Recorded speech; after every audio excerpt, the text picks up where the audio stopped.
구절 말씀입니다. 마태복음 5장 31절 32절 우리 다 같이 합독하시겠습니다. 시작합니다. 또 일러스되 누구든지 아내를 버리려거든 이혼 증서를 줄 것이라 하였으나 나는 너희에게 이르노니 누구든지 음행한 이유 없이 아내를 버리면 이는 그로 간음하게 하며 또 누구든지 버림받은 여자에게 장가드는 자도 간음함이니라. 아멘. 네, 우리는 계속해서 이 율법을 완성하러 오신 예수님께서 이 구약의 10계명들 가운데서 이 대표적인 것들을 예를 들어서 어떻게 완성해 가고 계시는지를 우리가 보고 있습니다. 첫 번째 시간에는 이 살인하지 말라에 대해서 이 옛날 사람들은 그냥 말 그대로 사람을 죽이지만 않으면 이 계명을 지킨다고 생각했지만 예수님은 그 살인의 동기가 될 수 있는 미움까지도, 형제에 대해서 욕하는 것까지도 이 계명을 어기는 것이 된다라고 말씀하셨습니다. 계명을 어기는 것만 되면 그게 무슨 대수냐 하겠지만 예수님은 강력하게 말씀하시죠. 지옥불에 던져지게 된다. 그래서 우리가 이 말씀을 참 깊이 생각해 보았었습니다. 지난주에는 이제 간음하지 말라는 7번째 계명에 대한 가르침을 보았죠. 이것도 꼭 굳이 육체적인 접촉이 아니라 하더라도 마음의 생각만으로도 그런 생각을 품으면 그것이 곧 간음과 다르지 않다는 예수님의 율법 해석까지도 우리가 보았습니다. 여러분, 일반적으로 이제 신약 시대에 살고 있는 저와 여러분이나 많은 우리 그리스도인들이 어떻게 생각하느냐 하면 구약의 율법은 막 사람을 옴짝달싹 못하게 얽어매는 너무도 힘든 그런 법이라 생각하고, 예수님의 법은, 우리 예수님은 은혜와 사랑이 많으신 분이니까 우리 예수님의 법은 좀 여유가 있어가지고 내가 이렇게 좀 어겨도 괜찮을 줄로 그렇게 생각하는 경향이 의외로 많습니다. 그런데 여러분, 우리가 지난 2주간에 걸쳐서 살펴본 바에 의하면 구약의 율법이 더 강합니까? 예수님의 법이 더 엄격합니까? 예수님의 법이 훨씬 엄격합니다. 그런데 우리는 그저 그냥 우리 예수님, 사랑의 예수님, 은혜 많으신 분이니까 예수님께는 좀 잘못해도 용서되어지고 그런다고 생각하는데, 여러분, 예수님의 법이 훨씬 엄격하다는 것을 알 수 있습니다. 실제로 예수님께서는 이 마태복음 5장 20절에서 이렇게 말씀하셨죠. 우리 같이 읽어보시죠. 시작합니다. 내가 너희에게 이르노니 너희 의가 서기관과 바리새인보다 더 낫지 못하면 결코 천국에 들어가지 못한다. 서기관과 바리새인보다 더 나은 의. 그러니까 구약의 이 사람들이 율법을 지키는 그것보다 더 나아야 한다라는 말이죠. 어떻게 더 나을 수 있습니까? 겉으로 드러나는 행동보다도 그 이면에 있는 우리의 마음을 먼저 정결하게 하고 우리의 마음을 깨끗하게 하는 것, 이것이 우선되어야 한다라는 것을 예수님은 잘 말씀해 주셨습니다. 여러분, 오늘 본문의 구조도 이전까지 우리가 봤던 것과 같은 구조로 되어 있죠. 31절과 32절 보면 무엇무엇라 하였으나 나는 너희에게 이르노니, 무엇무엇라 하였으나 나는 너희에게 이르노니. 그래서 여러분, 사실상 이게 나는 너희에게 이르노니의 이 세 번째 파트가 되어야 되는데, 지난주에 이어서 세 번째가 되어야 되는데, 오늘은 그보다 좀 더 중요한 내용이 있어서 이 제목을 다르게 정했습니다. 여러분, 지금까지는 뭐뭐라 하였다는 것을 너희가 들었으나 이렇게 됐지만, 오늘 본문에는 어찌됐거나 뭐뭐라 하였으니 좀 압축해서 말씀합니다. 그래서 구조는 같다는 것을 알 수가 있죠. 그래서 여러분, 이 31절과 32절은 앞에 간음하지 말라는 그 내용과 연결되어 있는 것이 아니라 새로운 가르침을 주는 것이라는 것을 우리가 이 표현을 통해서 알 수가 있습니다. 여러분, 이 간음의 이혼에 대해서 모세가 일찍이 이렇게 가르친 적이 있습니다. 신명기 24장 1절 우리 같이 읽어보시죠. 시작합니다. 사람이 아내를 맞이하여 데리고 온 후에는 그에게 수치되는 일이 있음을 발견하고 그를 기뻐하지 아니하면 이혼 증서를 써서 그의 손에 주고 그를 자기 집에서 내보낼 것이요.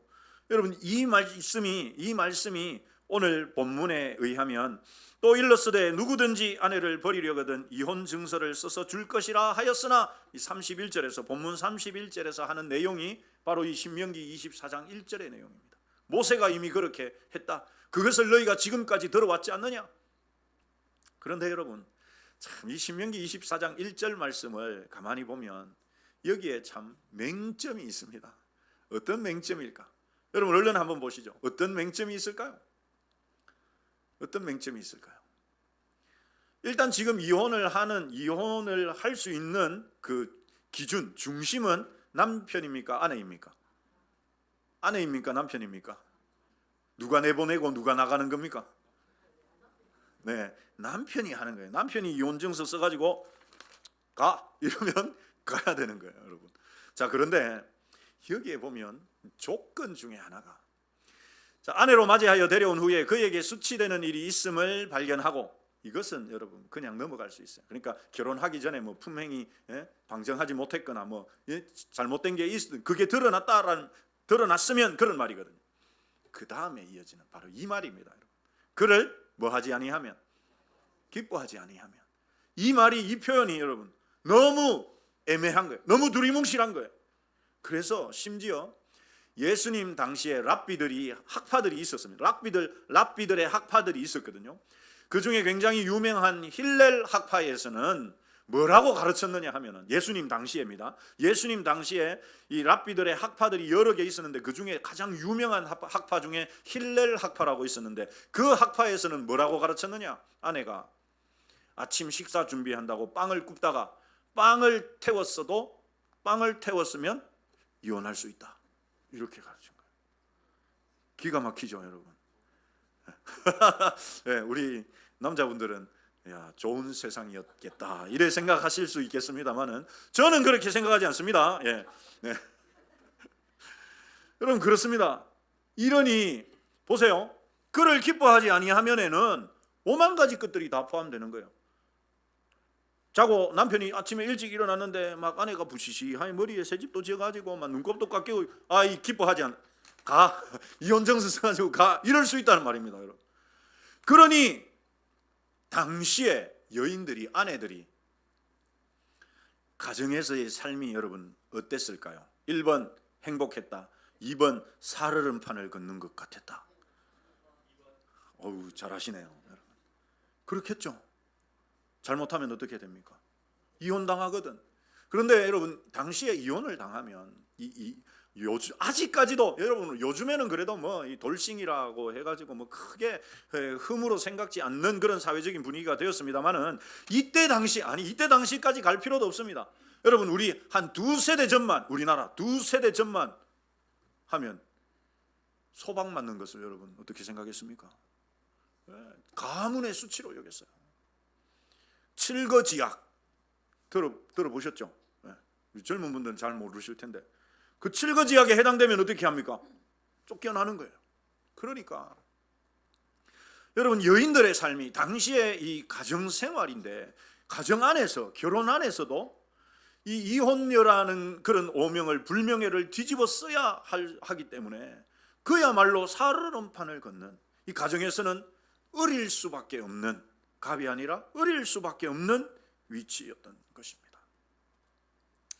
여러분 이것은 하나님께서 제정하신 결혼이 가진 본래의 목적이 맞을까요, 아닐까요? 구약시대 때 뭐 다 그런 거지. 하나님이 그래 만들어 놨으니까 뭐 했는 거지. 모세가 이렇게 하는 거는 하나님이 하신 거지 뭐. 그럴까요, 여러분? 그렇지 않습니다. 하나님께서 본래 결혼을 만드신 이유, 가정이라는 것을 만드신 이유는 다릅니다. 완전히 다릅니다. 우리가 이것을 어디에서 알 수 있느냐? 네, 가장 처음 성경에 결혼이 등장하는 곳, 여러분 그게 창세기 2장이잖아요.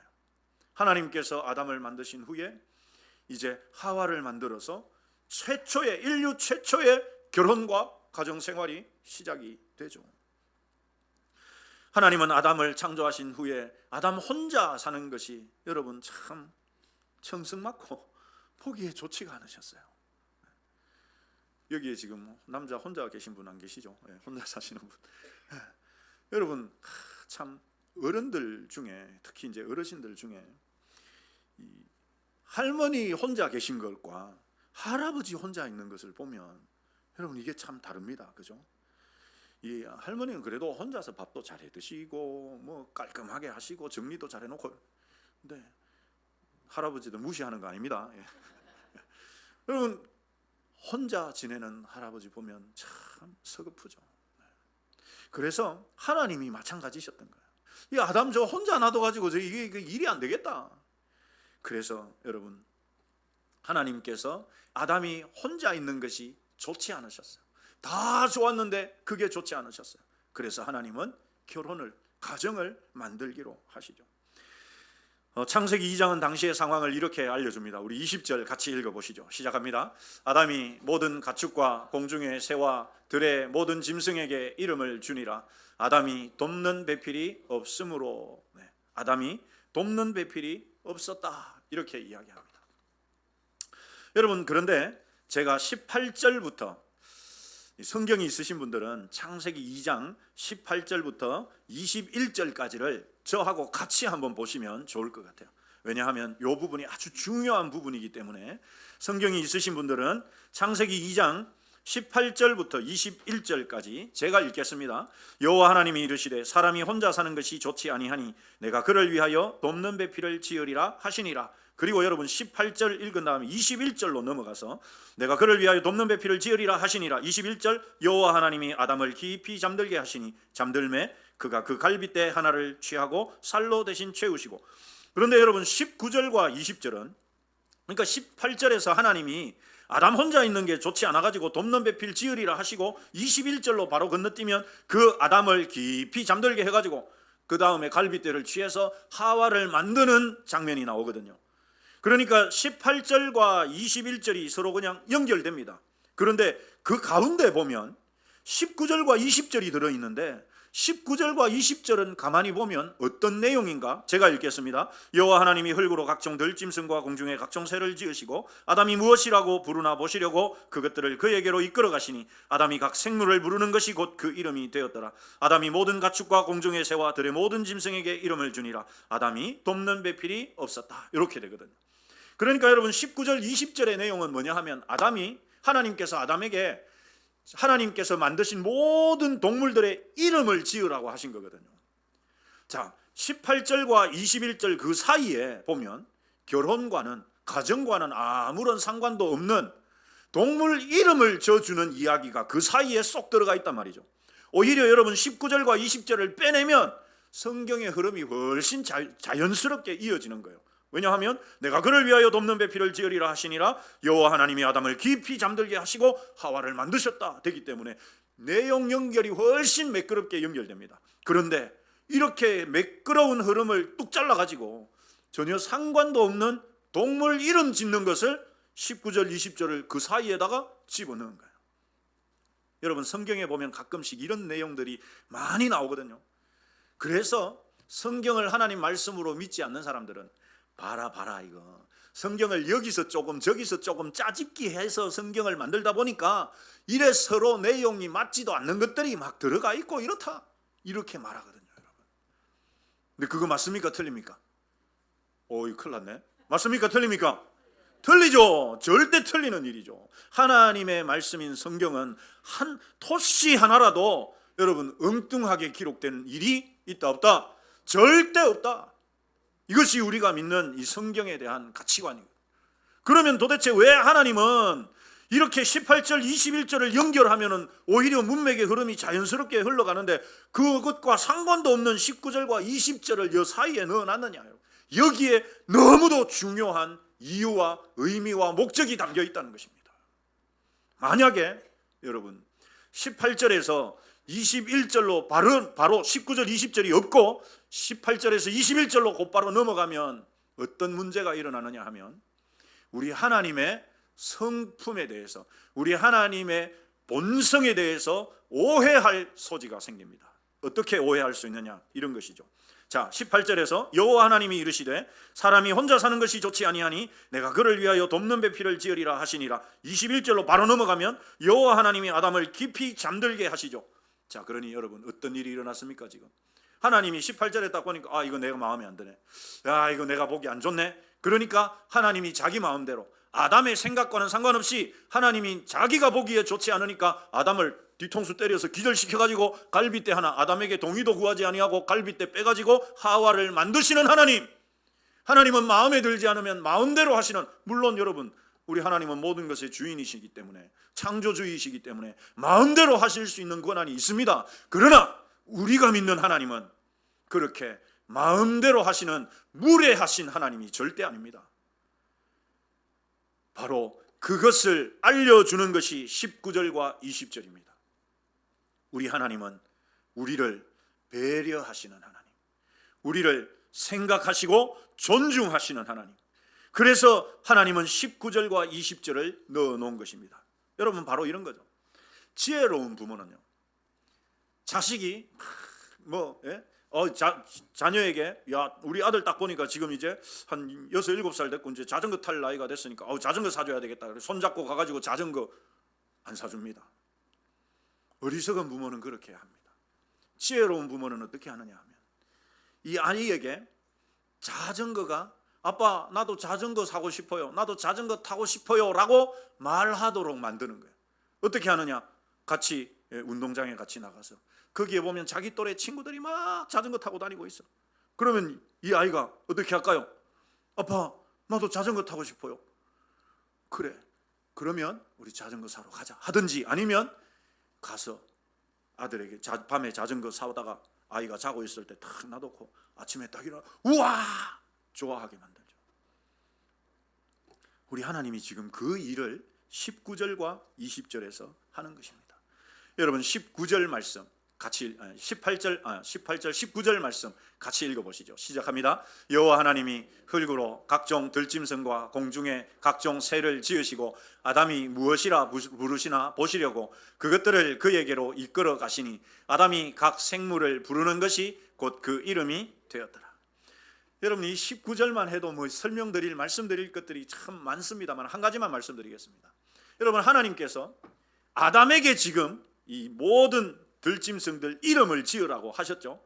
그래서 하나님이 아담이 뭐라 부르나 이렇게 보려고 동물들을 쫙 지나가게 하셨습니다. 하나님께서 친히 동물들을 이끌고 지나가셨어요. 그래서 아담이 그거 부르면 얘는 사자, 쟤는 호랑이, 쟤는 코끼리 이렇게 이름을 불렀단 말이죠. 그런데 그러다가 보니까 여러분 이 동물들은 당연히 암수가 있습니다. 하나님께서 암수로 만드셨으니까 아담한테 와가지고는, 아담 앞에 지나가서는 사자 한 쌍이 와가지고는 암사자가 숫사자 털을 막 혀로 핥아주면서 핥아주고 다리로 이렇게 막 갈기도 끌어주기도 하고 막 그런 모습들을 보고 가는, 호랑이도 그렇게, 사슴도 그렇게, 토끼도 그렇게 해요. 그렇게 하는 중에 아담이 뭘 느끼겠습니까? 여러분 아담이 어떤 생각이 들겠습니까? 이런 생각이 들어요. 펄펄 나는 적개꼬리 암수서로 정답구나. 외로워라 이 내 몸은 네와 함께 돌아갈고. 자연적으로 여러분 그 생각이 들게 되어 있습니다. 그래서 20절이 그것을 우리에게 알려줍니다. 같이 읽어보시죠. 시작합니다. 아담이 모든 가축과 공중의 새와 들의 모든 짐승에게 이름을 주니라. 아담이 돕는 배필이, 여러분 저기에 노란 글씨로 되어 있는 아담이 돕는 배필이 없음으로 이렇게 되어 있는 것을 저 원어 성경 히브리어 성경을 직역하면 이렇게 됩니다. 그래서 아담은 자기에게는 돕는 배필이 없다는 것을 깨달았다. 이렇게 됩니다. 하나님이 보시니까 아담 혼자 있는 게 좋지 않아 가지고 아담 뒤통수 때려 가지고 기절시켜 가지고 강제로 갈빗대 빼가지고 하와를 만드신 게 아니고요. 하나님은 그 일을 진행하기 전에 먼저 어떻게 하시느냐? 동물들을 암수로 싹 아담 앞에 지나가게 만들어. 그래서 아담이 처음에는 아무 생각 없이 저건 목이 기니까 기린이라 하자, 코가 기니까 코끼리라 하자, 토끼라 하자 이렇게 이름을 짓다 보니까 이것들이 자꾸 앞에 와가지고 암수 두 마리가 서로 막 핥아주고 그러다 보니까 아담이 무슨 생각이 듭니까? 야, 동물들은 다 암수가 있는데 나만 없구나. 그것을 깨닫게 됩니다. 하나님이 이 과정을 통해서 무엇을 하신 것입니까? 아담 스스로 돕는 배필에 대한 필요를 깨닫게 하시는 거예요. 그렇습니다, 여러분. 결혼은 이렇게 시작됩니다. 어떻게 시작됩니까? 한번 따라서 하십시다. 하나님의 존중과 배려로 시작되었다. 이게 여러분 가정의 시작, 결혼의 시작입니다. 자, 그렇다면 한 가지 여쭤보겠습니다. 결혼의 시작이 우리 하나님께서 이렇게 아담을 배려하시고 존중하시면서 결혼을 시작하고 만드셨어요.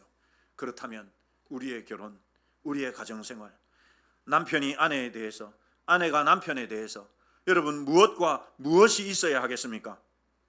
똑같이 따라서 합시다. 존중과 배려. 그게 있어야 돼요. 왜요? 그게 하나님이 만드신, 결혼을 처음 시작하실 때 하나님께서 이렇게 존중과 배려로 시작하셨기 때문에 우리의 가정에 우리의 남편과 아내가 서로에게 어떻게? 존중과 배려. 여러분, 그러나 무엇보다도 결혼의 핵심은 바로 돕는 배필이라는 단어에 담겨 있습니다. 이 돕는 배필. 자, 질문 한 가지 드리겠습니다. 돕는 배필, 여러분, 돕는 배필. 누가 누구를 돕습니까? 누가 누구를 돕습니까? 아담이 먼저 있었습니까? 하와가 있었습니까? 자, 그러면 누가 누구의 돕는 배필입니까? 누가 누구를 도와줘야 됩니까? 하와가 아담을 도와야 되죠. 그래서 여러분, 그래도 하나님은 여기에서도 남자 중심, 남성 우월주의를 넣어 놓으셨구나. 맞습니까? 맞습니까?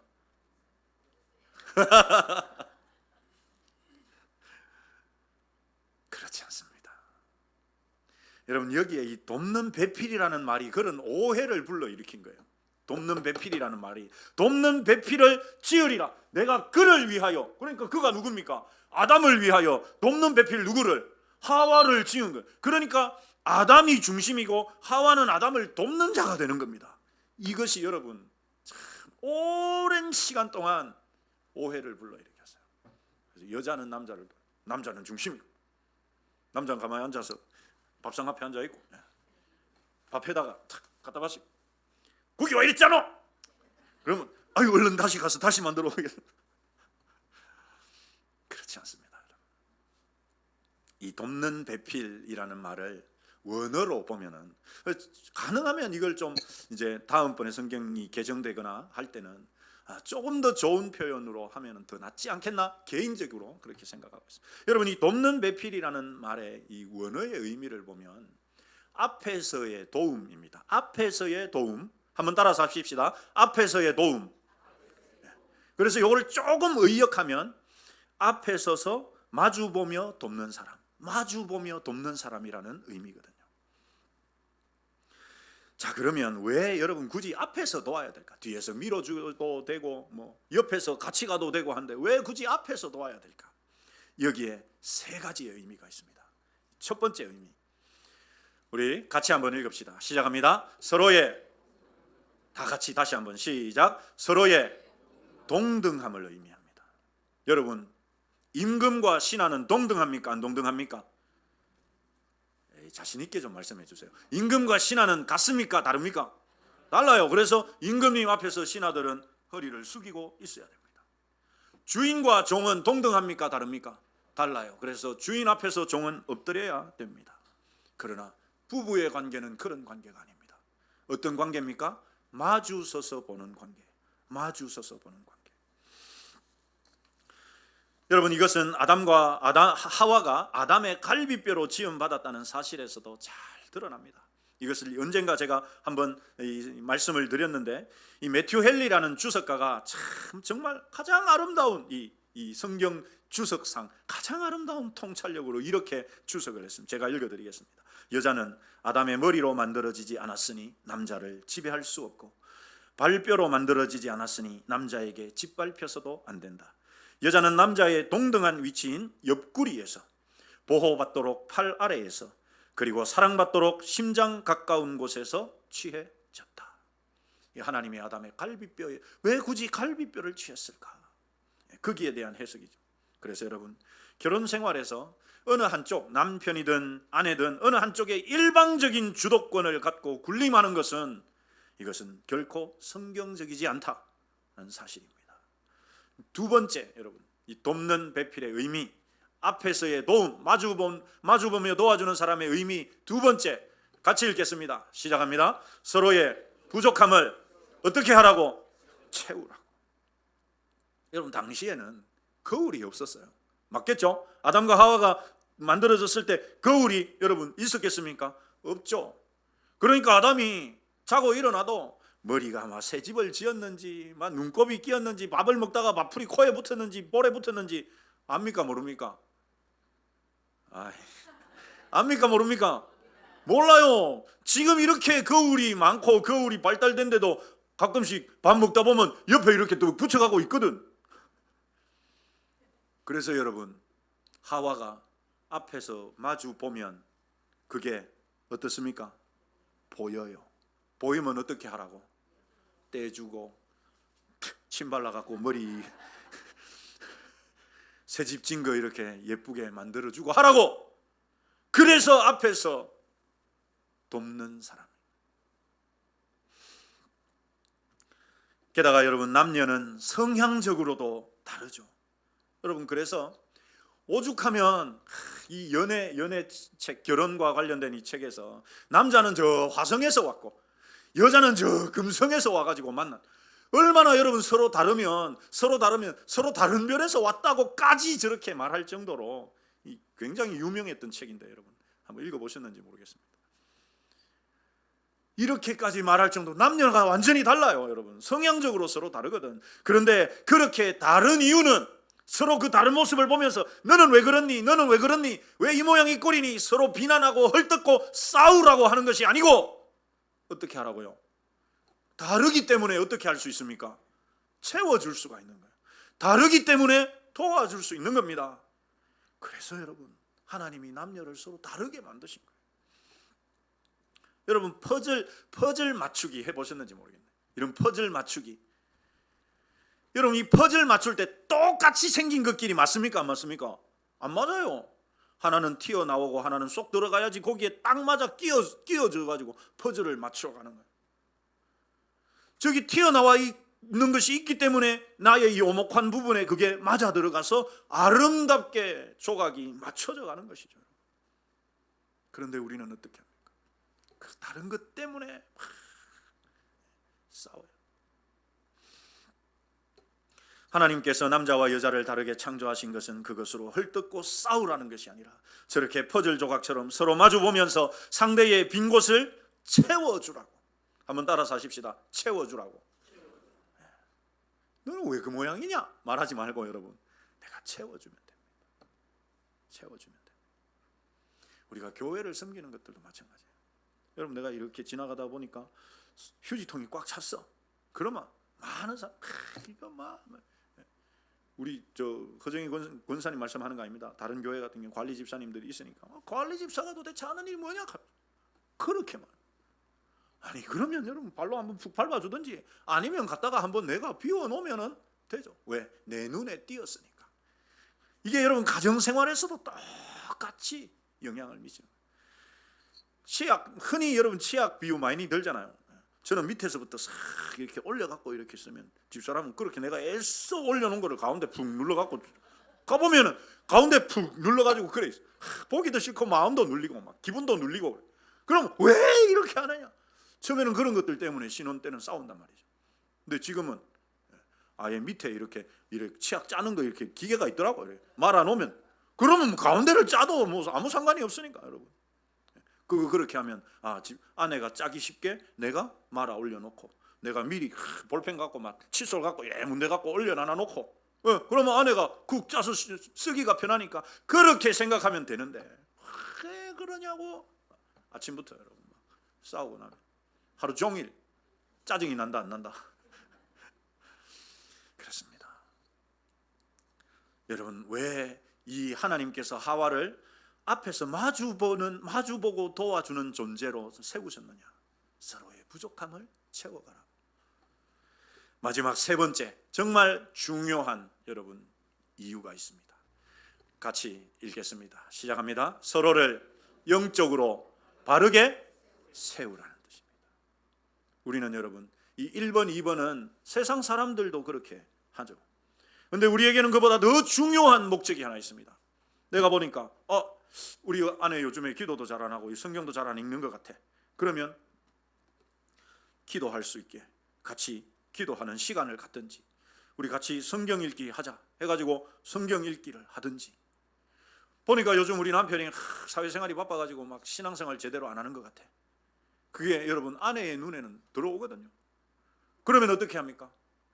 남편 잘 북도 도와줘가지고 다시 신앙적인 열심을 낼 수 있도록 격려해주고 도와주고, 그래서 아내가 남편을 신앙적으로 세우고 남편도 아내를 신앙적으로 세우고, 우리가 서로를 마주 볼 때 그 사람의 영적인 상태를 바라보면서 하나님 앞에 서로를 온전한 사람으로 같이 세워갈 수 있도록 그렇게 하라고. 여러분, 아내에게 남편이, 남편에게 아내가 서로가 마주 보면서 돕는 존재로 하나님께서 세워 놓으신 것입니다.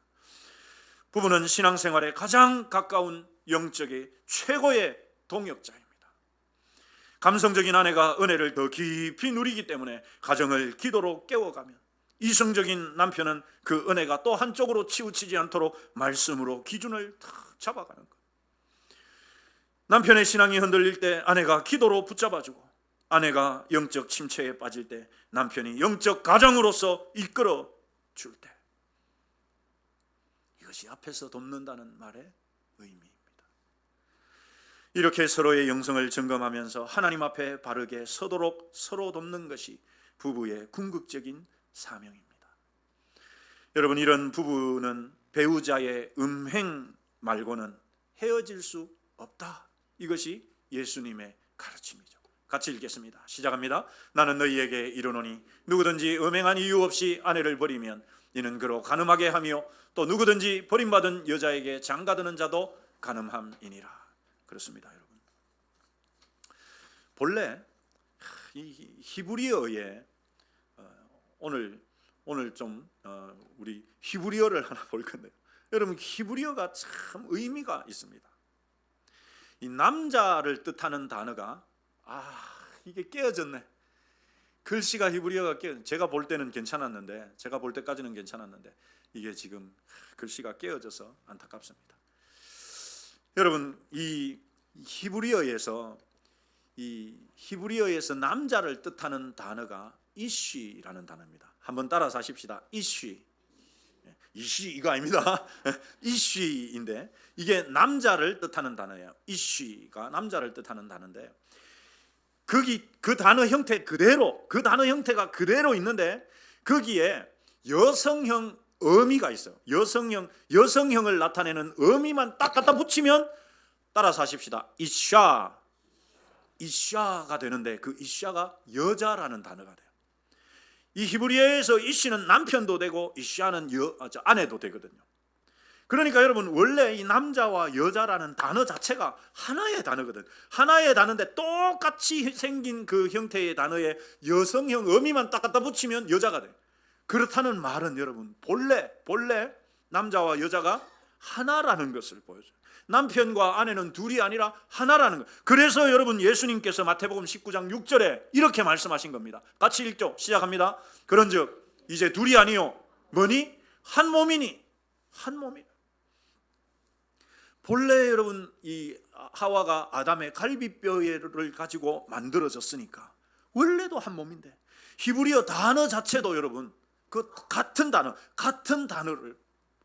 그렇게 나타내거든요. 여러분, 오늘날은 이혼이 너무 일반화되어 있고 사회적인 분위기도 이것을 크게 흠으로 여기지 않습니다. 물론 누구든지 이 이혼을 원해서 하는 사람은 아무도 없을 것입니다. 피치 못할 아픔과 상처로 어쩔 수 없이 갈라서게 되는 것이 안타까운 그런 경우들이 대부분이죠.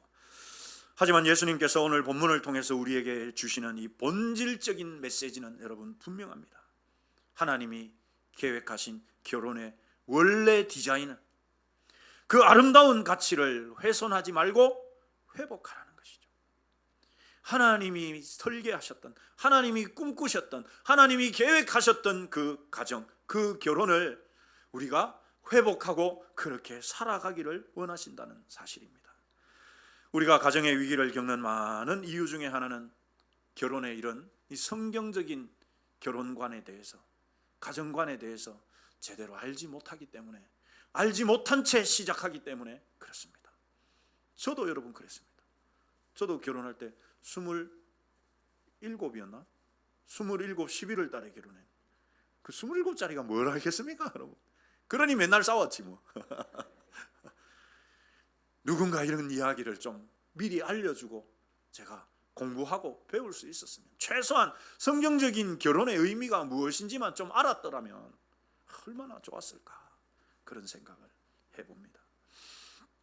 사랑하는 성도 여러분, 오늘 주신 말씀을 통해서 앞에서 돕는 배필을 주신 이유와 성경적인 결혼과 가정생활을 깊이 묵상하시기를 축원합니다. 물론 우리 중에는 이런저런 이유로 홀로 되신 분도 많이 있습니다. 이제는 자녀들을 결혼시키고 그 자녀들의 자녀를 보신 분들도 있으시죠. 중요한 것은 여러분, 그들에게도, 우리 자녀들, 그들에게도 이런 성경적인 결혼관, 가정관을 바르게 알려주는 것이 꼭 필요합니다. 왜냐하면 여러분, 너무도 현대의 삶이 이 성경적인 결혼관에 대해서 제대로 알지 못하기 때문에. 여러분, 결혼은 어디에서 시작됐습니까? 성경에서 시작되었어요. 그러니 성경이 가르치는 결혼관이 도대체 뭔지, 결혼이 뭔지를 제대로 알아야 하죠. 가정이 도대체 어떤 곳인지를 제대로 알아야 하죠. 그래야 우리가 무언가 제대로 그것을 알고는 있어야지, 혹시 내가 엇나가더라도 얼마나 엇나가는지를 알 수가 있고 어떻게 돌아가야 하는지를 우리가 알 수 있지 않겠습니까? 중요한 것은 서로를 동등하게 존중하고 퍼즐 조각처럼 서로의 약점을 채워주면서 무엇보다도 영적으로 서로를 세워주는 가정이 되기를 축원합니다. 우리의 가정이, 또 우리 자녀들의 가정이 하나님께서 그렇게 태초에 디자인하신 그 본연의 목적을 회복해서 세상에서 가장 행복하고 복된 천국의 축소판이 되시기를 주님의 이름으로 축원합니다. 우리 이 시간에 찬양 한 장 부르실 텐데, 여러분, 행복이라는 찬양 많이들 아실 거라고 생각합니다. 행복이 뭐냐? 행복이 뭐냐? 성경적인 결혼, 성경적인 가정생활 할 때 일어나는 것이죠. 어떤 큰 일들이 아니라, 그래서 화려하지 않지만 정결하게 사는 삶, 가진 것이 적어도 감사하며 사는 삶, 우리 가사 내용을 생각하시면서